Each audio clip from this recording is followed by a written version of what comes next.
Hey everyone, Pete Calandra here. I've been working on a new project which will be titled Pete Calandra and Straight Up. I'll be using this imprint as a vehicle with which to release more jazz-oriented music. Today's video is a breakdown video of the first release from this project, and it's titled Neptune Beach. For those of you that would like to skip the rest of this prologue and head directly to the breakdown of the track, there are chapters timestamped in the description box below. If you like this video, give a thumbs up. For more content, please subscribe, and to be notified, ring that bell. Thanks so much for watching, and let's get right into it. As some of you may know, I spent many years as one of the busiest keyboard players in New York City. From hit off-Broadway and Broadway shows to being in the Radio City Music Hall Orchestra, on stage at Carnegie Hall with the New York Pops Orchestra, clubs with singers, jazz gigs. I even played at CBGB's with a rock band. And while I wouldn't call myself a studio musician, I certainly did my fair share of recording dates. My life as a professional keyboard player started when I first played in a club on Long Island near my hometown when I was 15 years old. Now, I didn't play in bars a lot when I was in high school, but I did do gigs. It wasn't until after I got out of high school and I was going to college that I used my piano skills to get into bands and to pay for college. Back in that time period, there were a lot of clubs on Long Island where you could go and work, and the money wasn't great, anywhere from $25 to $40 to $60 a night on a good night. The overhead was so much less expensive then. My rent in Flushing for my first apartment when I was going to undergraduate school was $110 a month. If I was playing out in clubs 5-6 nights a week and I was making anywhere from $20, $25 to $40, and on the weekends $60 a night, I was making more than enough money to pay for my rent and pay for my car insurance and all my other living expenses, as well as my tuition at the City University of New York, which was very inexpensive back then. The kinds of bands I played in were top 40 bands, southern rock bands, blues bands, different kinds of jazz ensembles, jazz big bands, lounge bands, played wedding bands, played function gigs, which is playing at like big corporate events or at catered affairs that weren't weddings. So I had a lot of experience playing all different kinds of music on the keyboard, and actually one benefit of that was all that training gave me sort of like a musical language that I could tap into once I started working in New York City and playing in pit orchestras. I could not only play with orchestras, follow a conductor, and play with singers, but I also could authentically play in a rhythm section in various styles of music. One thing I would say about that period of time, though, is a lot of the gigs I did were forgettable. I've got moments that I can remember and a couple of things here and there, but basically I was working and just focused in on trying to finish college, which was my main goal. I had one ensemble, though, that I remember fondly because it was so much fun. One summer, between semesters at college, I had a gig with a group called Straight Up, and we had 12 gigs a week for the months of June, July, and most of August. We played 6 nights a week in clubs, sometimes 5 nights a week in clubs, but everything was anchored by a 5-afternoon-a-week gig on the boardwalk at a beach club out in West Hampton Beach, Long Island, called the Neptune Beach Club. It was a wild scene. The beach was always crowded with blanket to blanket touching each other, and the boardwalk area had a bar on it which was crowded with people, and the band was really hot. We played Herbie Hancock and the Headhunters. We played stuff from the first 2 Chick Corea and Return to Forever albums. We played stuff by Tom Scott and the LA Express. We played stuff by Stanley Turrentine, Bob James, and we also played quite a bit of music by Bob Marley. The percussionist, whose name was Raheem Talib, was also a vocalist, and he used to love singing reggae songs.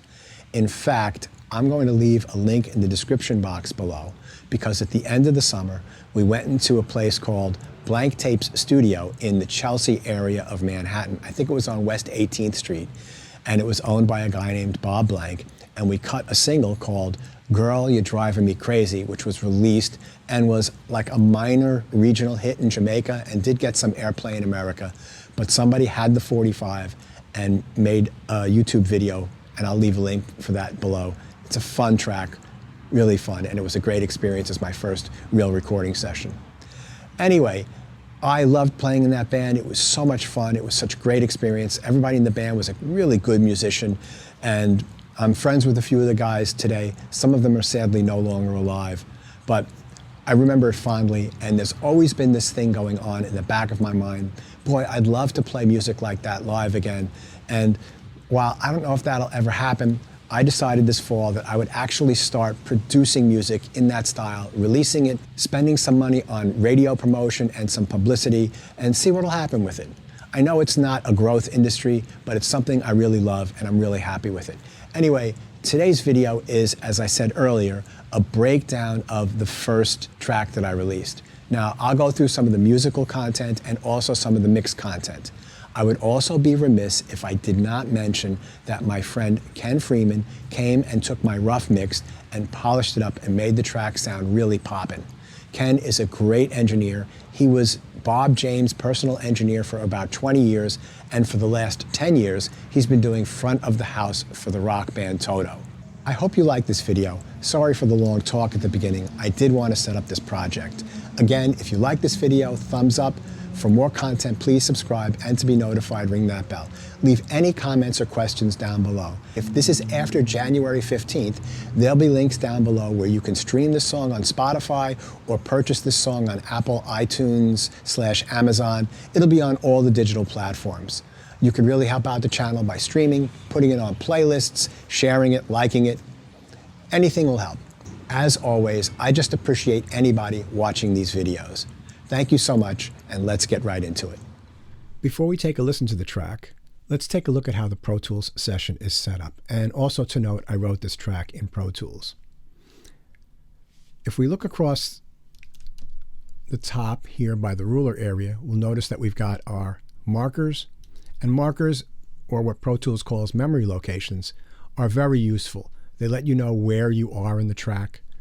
Intro, verse 1, verse 2, intro 2, bridge, hits, solo, etc. And then using the numeric keypad, you can navigate between all these different sections very easily with just a couple of taps of the keypad. Then in the drum section, which is at the top of this track, let's zoom in, I've got a full drum kit, and I've got all the instruments separated out: kick, snare, cross stick, hi-hats, toms, overhead, ambience, a drum reverb track, drum one-shot track, which is sort of just like one microphone compressed, and then I've got a loop which I added, and then an extra kick because I wanted the kick in this section to sound a little bit different than in the other sections. They're all grouped together, and they're routed through a VCA so that I can solo them at any point just by hitting the S, which is very nice. Now the congas are also part of that group, and they're also green. I've got them all color-coded, but I have them below because they've got their own separate bus or subgroup, which is down at the bottom of the session. We'll get to that shortly. Then, right next to the drums, I've got my bass, right? If I solo that. And then the bass VCA, which is great. I have VCAs on everything, right? And then I've got 3 tracks of electric guitar. They've got their own VCA.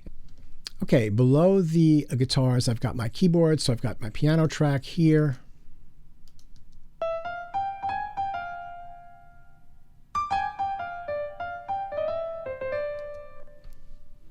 I've got Rhodes. And even though I've got a Rhodes here, I played this on the Scarby Rhodes, the Ep.22, which I really love.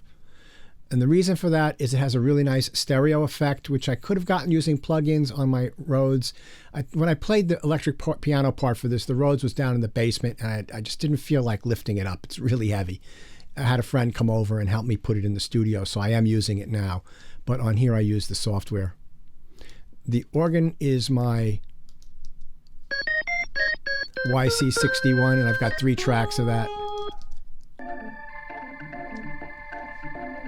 And then below that, I've got the clavinet, which is the Arturia clavinet. And then I've got one other thing here, a soft pad in the bridge, which is kind of nice, just fills it out a little bit. And then this blue track right here is my friend Dave Weiss playing flute.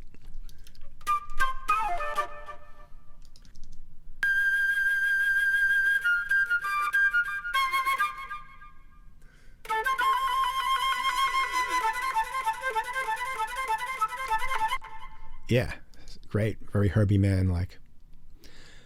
Then right here, all of these tracks here, these are all my sub masters, and everything is routed through here. And that gives us additional places to add reverb for the entire section. So I have one reverb for all the guitars, one plate for all of the keyboards, etc., and then for the flute track. And then below that are my effects, right? I've got quite a bit here. And then everything is routed through a music track, and that's where the mastering goes on. And you'll see that we've got a bunch of plugins here, and we'll take a look at these. Now, at the bottom, I've imported some of the MIDI tracks here for us to look at.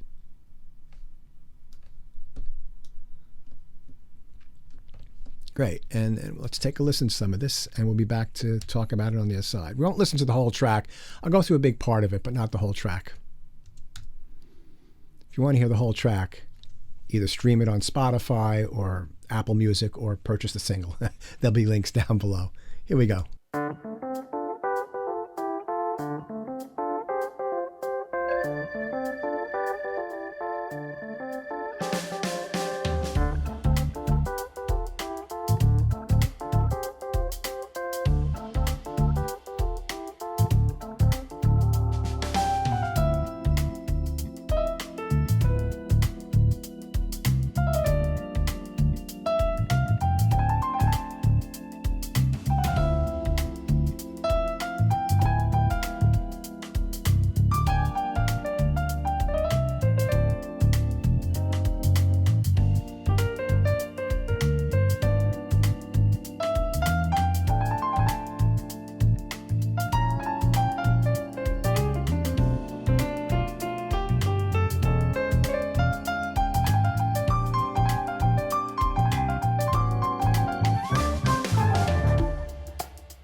All right, let's talk about some of the music and then we'll go through some of the mix.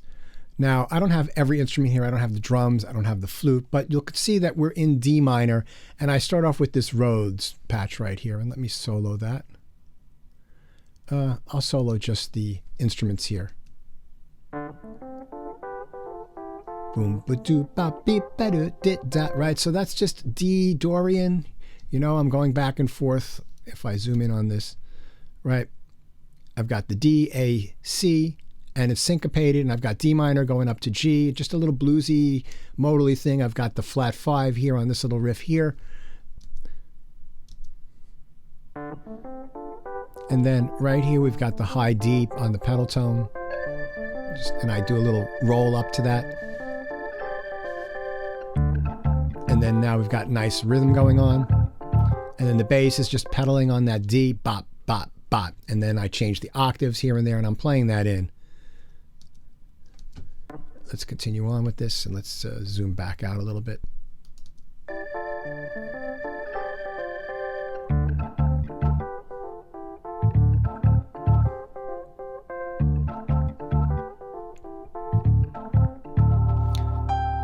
And the melody comes in. And if we look at the piano on the melody, which is right in this area here,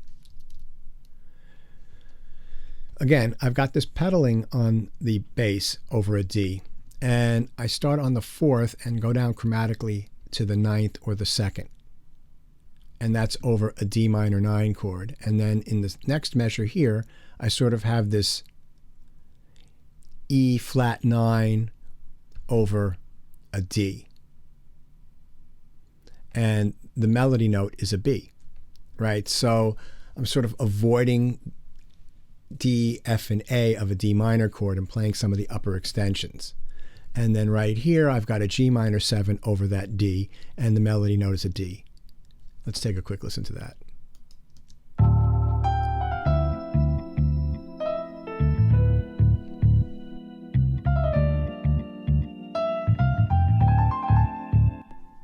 And then it goes back to D minor 7 here, and then I'm emphasizing the 7th and the 9th in the melody here. Then a repeat, just a little variation.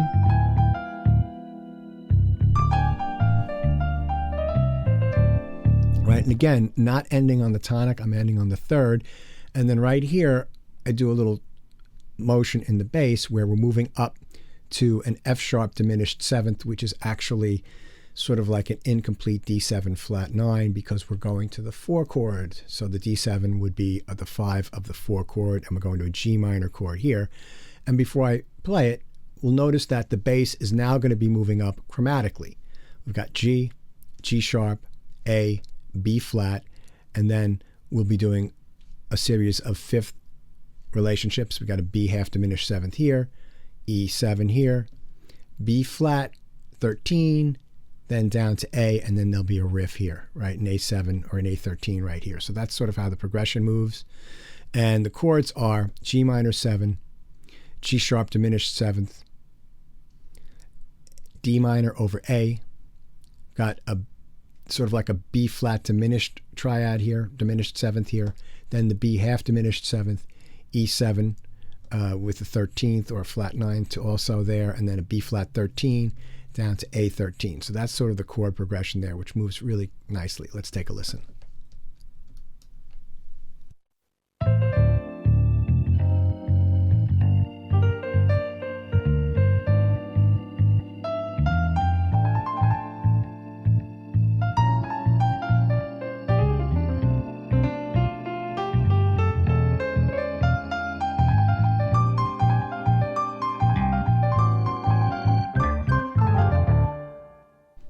And then at the end, my melodic content is getting a little bit busy leading up to that unison line here. And I got this dee-da, diddle-ya-da, dee-da, diddle-ya-da, dee-da, that repeat that 3 times, that little bluesy riff, and then bip-bop, big-da-da, everybody playing that line at the end there.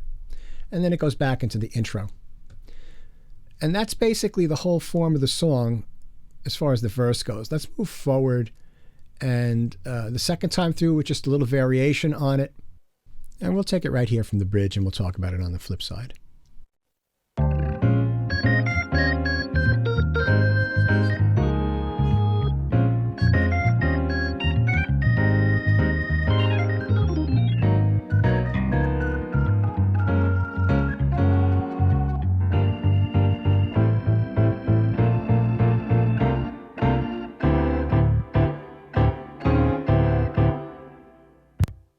All right, so right at this bridge, we're basically going to A flat eventually, but we're doing a little bit of changing of the chord quality. So we go down to the flat 6 area, which is B flat in D minor.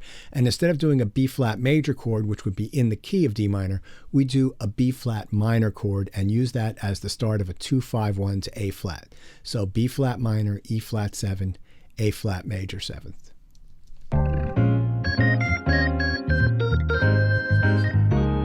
And then repeat. And then right there, you notice that I switch in the melody from playing it on the piano to playing it on the organ. And then the second time is an answer to that, and then I do a little fill. And you'll notice the timbre of the organ there. Right, it's got a lot of that chorus vibrato on it, and it's got a lot of high harmonics in it. Notice how I change it the second time through, and I'll tell you why I did that in a second. Here we go.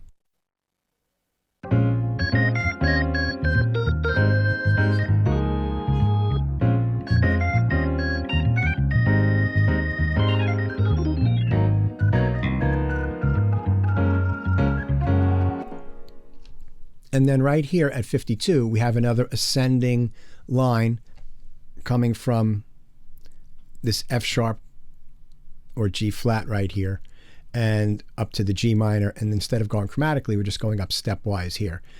And we want to get to C and then up to D. So we're just going stepwise from the G up to the D. And we'll talk about this section with these hits in a second. But what I want to do is I want to solo the flute and then play the bridge again. Here we go.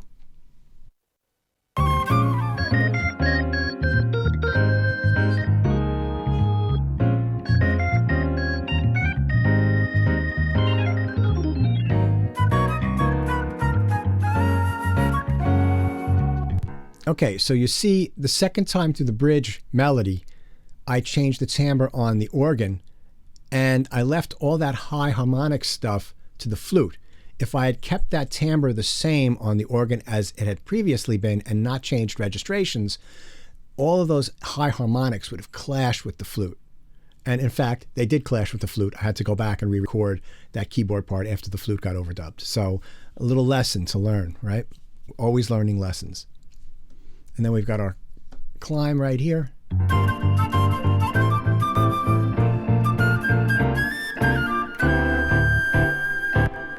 And then this section here, we've got very simply a C major 7th over D, and then that just goes up a half step, and we're doing sort of these maiden voyage-esque kind of rhythms, right?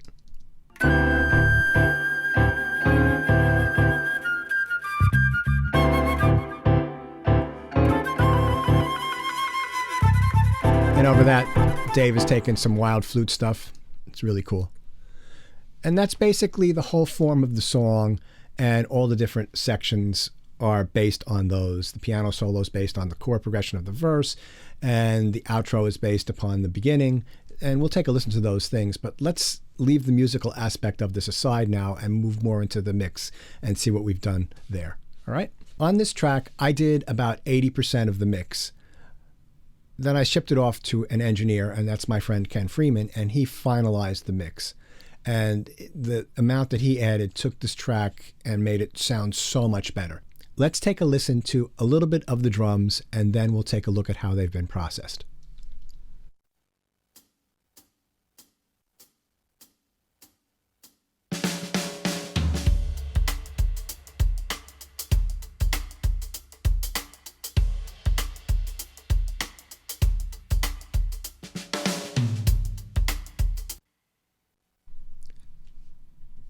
Now, Ken did something here that I didn't do, and you can tell because he's got the capitalization in the way that he has the tracks labeled. I don't use capitalization, he does. It's easier to see.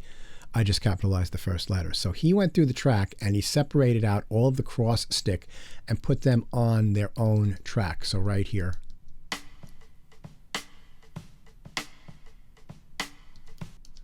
And this way he could treat it differently and EQ it differently. So what it's looking like with the kick drum, we'll start there, is that he's got some, and we'll bypass these things and add them all in. So let's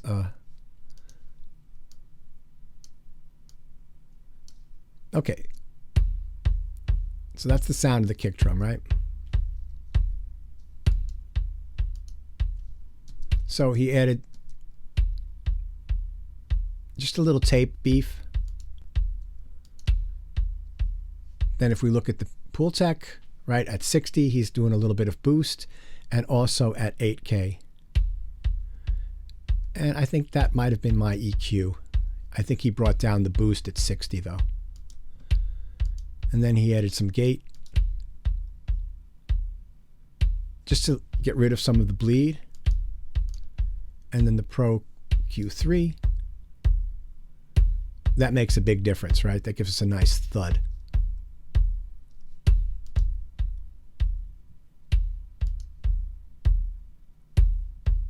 Oh yeah. And then the very last thing is 1176. So tape compression, regular compression, multiple EQs, and a gate. Could have been recorded better, but it does add some excitement. And then he's also got the snare drum, and let's mute these. Going through the Studer. So that sounds good, right? But just adding a little bit of tape just adds a little bit of thickness and harmonics to it. One more time. And then adding some EQ from the Neve. Yep, boosting here. And boosting over here a little bit.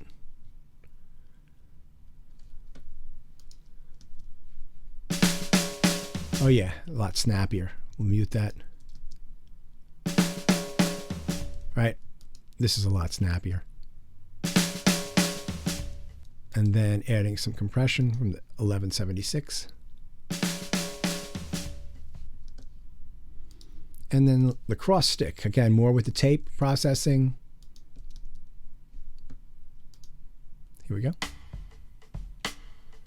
And there's a fair amount of bleed in the cross stick.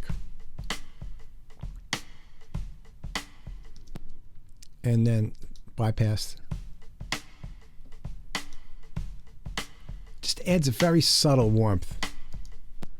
And then just using this as a, yeah, just taming some of that low end, the kick drum bleed.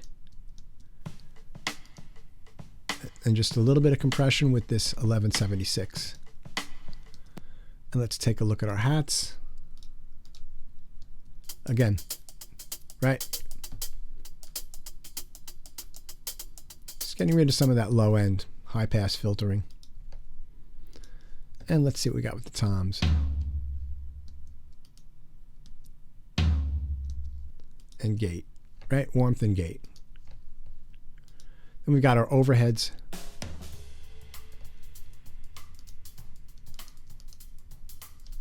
Again, high pass filter. Just cutting some stuff down here. And then C4. Barely touching the C4. Barely moving at all. Maybe in some of the louder areas. All right, so that's the drums for the most part. There is a loop which comes in over here. Yeah, I did that. Let's solo the drums here.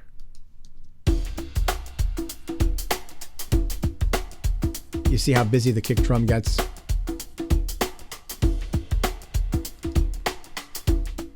And then it gets cleaner with the high pass filter on the loop. Great, and then our kungas right here. Yeah, this is my processing here, bringing out the snap and getting rid of all this low mush that we don't need, and the C4 I put in there. Just, again, getting rid of this area here. We don't need to have that in the track. We only need to have the slap and what cuts through. And then there's a lot of processing on the bass. Got the tape. Yeah, Ken went to town on this. This is mine here. He added some of the attenuation because I boosted down at 30. And then he added some boost at 5, which I did not do. C4 is my programming, just to keep things tight in the low mids and the very low end. then adding some decapitator, just adding a little bit of edge to it, right? So let's actually mute all of these and add them back in one at a time. Studer.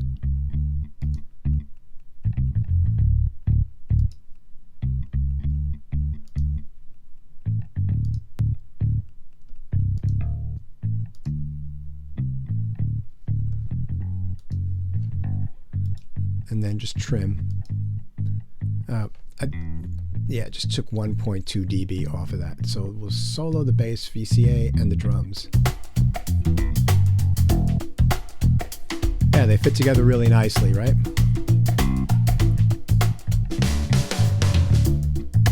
Now, there's not a lot of guitar in this track. There's this little spacey thing right here that comes in on the 4 chord going up with the chromatic bass line.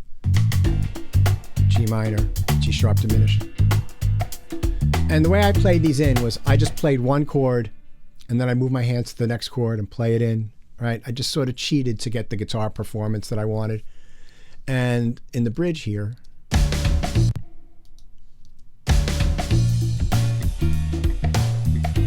I cleaned up all the space here to get rid of 60 cycle hum.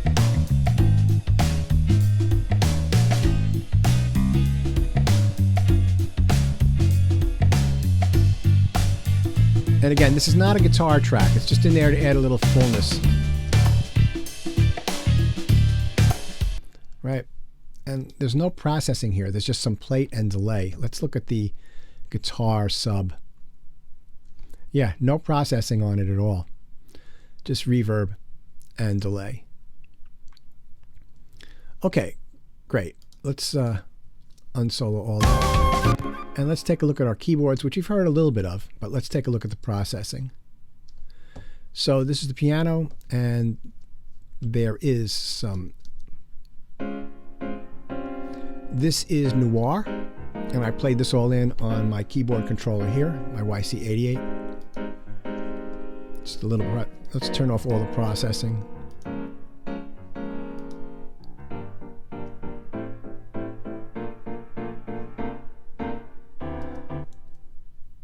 There's still some processing going through the master. And we've got Pro Q3, right?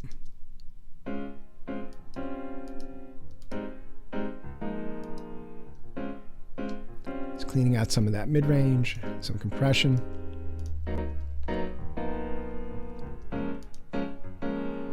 Yeah, just added 1 dB of gain, probably on after the mix. Right, and there's Hall, and let's look at the keyboard sub and plate. We'll take a look at those. Let's see. Seventh Heaven Professional. Yes, I just downloaded this, so Ken put this in. I had put the pure plate, and then he was using the lexicon. And he went for this Seventh Heaven, which he really likes. And I'm learning to like it too. I don't know it that well yet. I just got this in my kit. I will be using it though. Yeah, so that's the piano. Let's take a look at the Rhodes. So you'll notice that we've got the panning.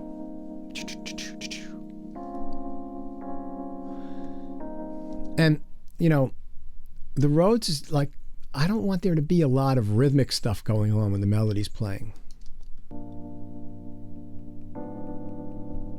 It's just fullness. That's what's really going on there. Right, I've got that rhythm there, and then now just playing straight chords with the melody.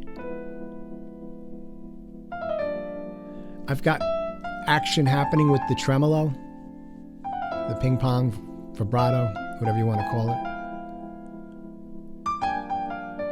So you see how that all fits together, and what's really nice about that is if I add the bass to that, nothing clashes.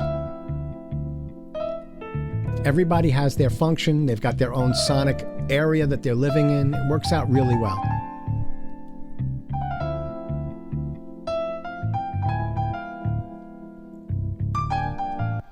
And then there's also a little bit of pad here with the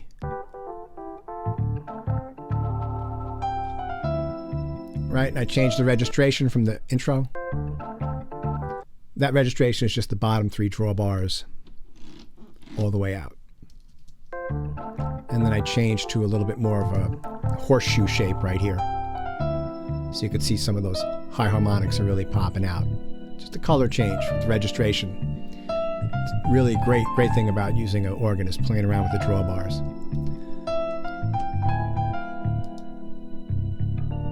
But you see how the Rhodes and the organ complement each other? They're playing pretty much the similar parts, but they're in different pitch registers. It works out really well. Turning the Leslie on and off, right? It's rotary. And using the volume pedal. Building right up to that.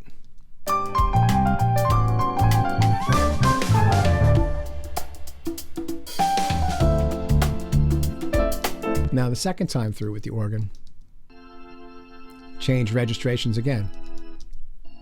See that? This is the first verse, the second verse. Gets a little fuller. So that's part of variations. And notice how I'm always playing around with the rotary speed. Works out really well.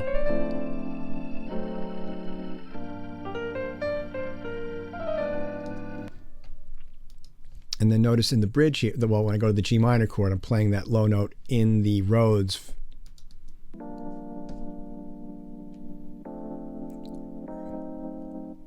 Right there. You can hear that's the first time I'm playing those low notes on the Rhodes, and it works out well with the bass. Just fills out a little bit.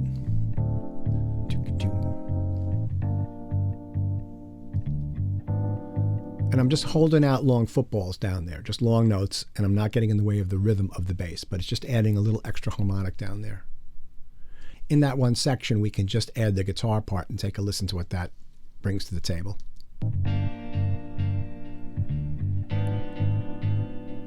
Yeah, the time-based effects was my idea.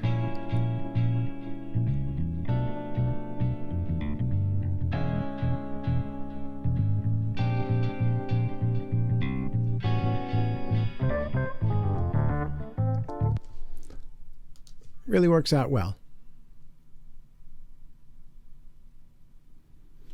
And then in the bridge, we've got this. Let's take a listen to the clavinet, the organ, the Rhodes, and the bass and the percussion there. There's flute playing now, but so I've got that bass drum happening on 2 and 4. 1, 2, 3, 4. That's called one drop in reggae, where you drop the kick drum on beat 1. Right? 1, 2. So adding a little reggae to this, sort of an ode to that reggae music we used to play with Straight Up. Let's take a quick listen to some of the piano solo, and then I'll talk about it.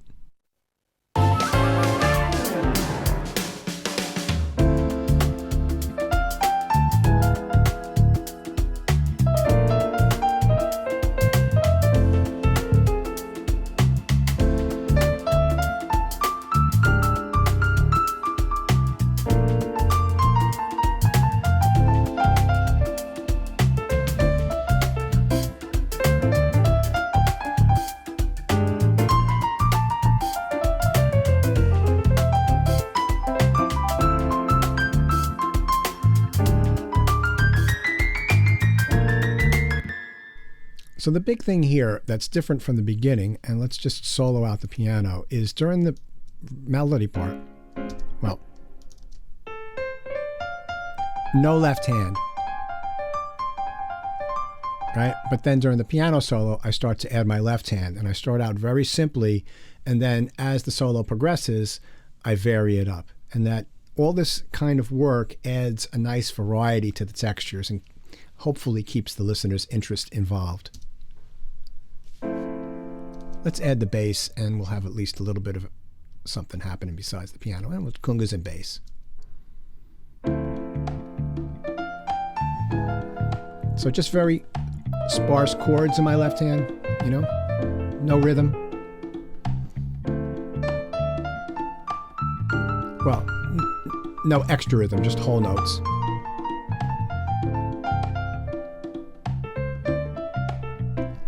Start to stab those chords a little bit.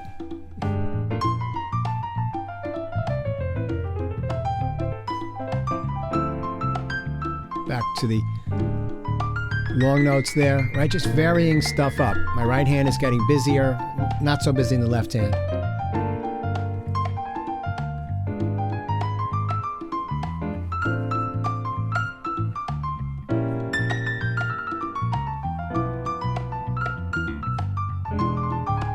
Add a little bluesy riff there.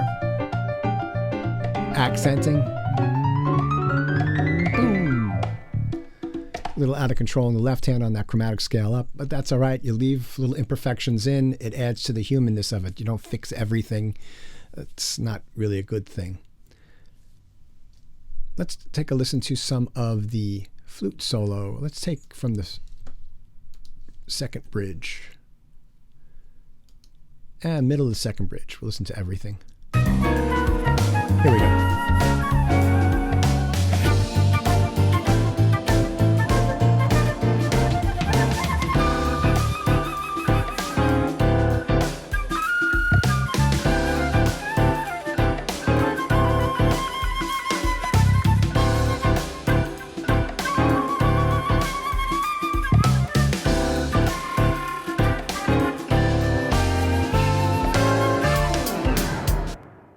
Okay, let's solo that and let's look at some of the processing on the flute. Turn it all off and listen to the flute dry. Well, there'll be some reverb. So Dave recorded this at his apartment in Brooklyn. I sent him stems. So Dave is playing a lot of rhythmic stuff at times, and to add some energy to that, we've got the timed delay. So in this area here. He's playing sort of Herbie Manish push-push kinds of licks.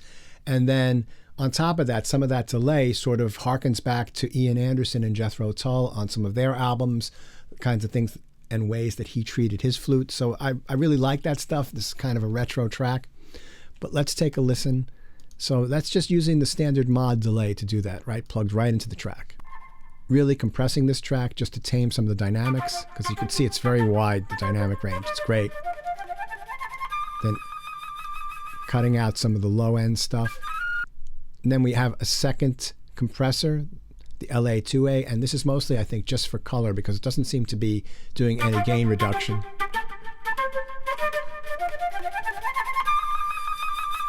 And then a second Pro Q3, right?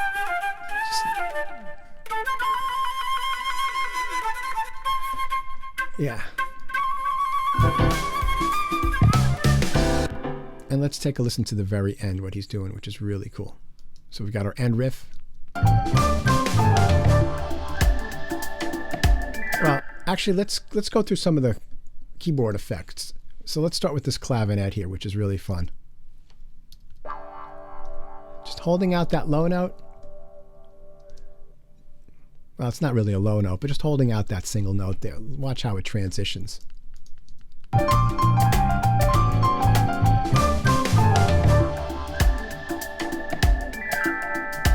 Right, so we've got the clavinet, then the organ, and then the broom on the Rhodes. Just the way those three keyboards come in one after the other. I like that a lot.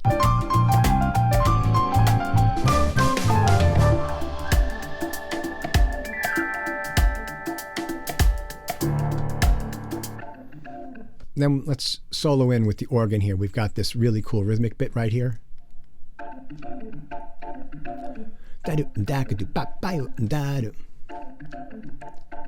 It's kind of fun, right?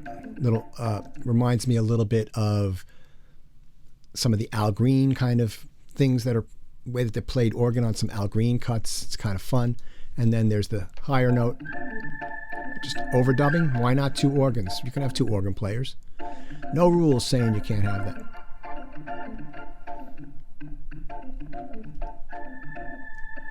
And then we'll be adding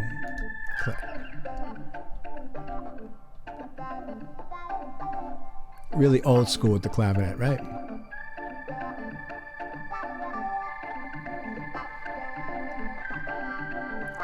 And let's add our Rhodes into that. Just a nice rolled chord there. Riders on the Storm. All the 60s influences, right? 70s. Just doing modal chords, very Miles-like.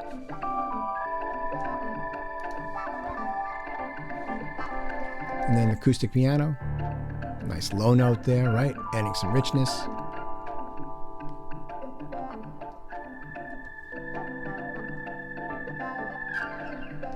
Let's add the congas back in. We're going to get to the flute in a second. And then we've got our offbeat kick. Notice there's no bass until we get right to here, and now the bass comes in.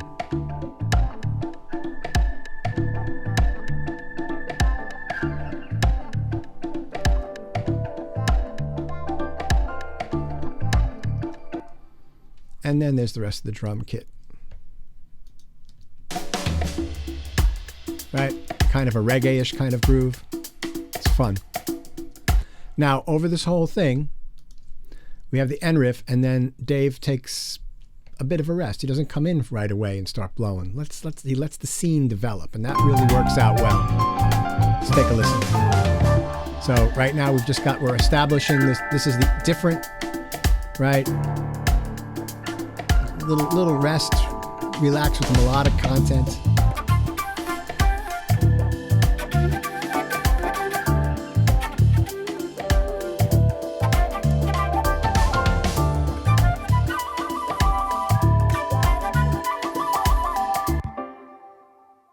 Let's solo him, and one thing I want to point out is he plays a riff and then he changes the timbre of the flute each time he plays it. It's really cool. Hard to do that when you're programming samples. This is the beauty of real players, my friends. Very percussive, with the cross between the Herbie Mann and the Ian Anderson kind of a thing.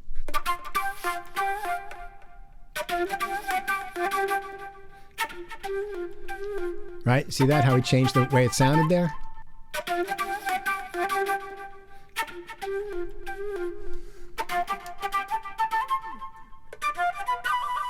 All the trills.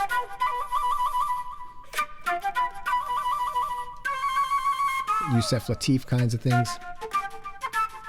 Hubert Laws, all of them. It's really great. Dancing. And then the end riff.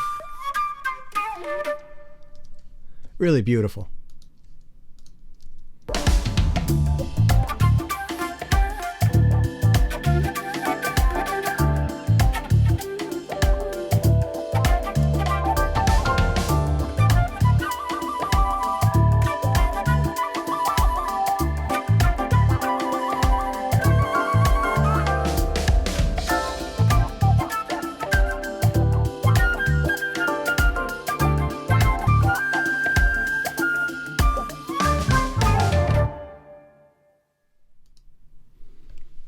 All right, that brings us to the end of this track breakdown. If you've made it this far, thank you so much. This tune is called Neptune Beach. It's by Pete Calandra and Straight Up. It'd be really helpful if you could stream this on Spotify, put it onto playlists, anything you can to help get this track out would be greatly appreciated. Purchase it from iTunes or Amazon. It's on Pandora, Deezer, Tidal. It's on every streaming service. I hope that this has been really helpful. If you've made it this far, thank you so much. Please like, subscribe, share, all the stuff. Anyway, I'm going to be doing another one of these for another track that I did in this style called Same As It Ever Was. That'll probably be in a couple of weeks. I've been Pete Calandra. Thank you so much for watching, and I'll catch you on the next one.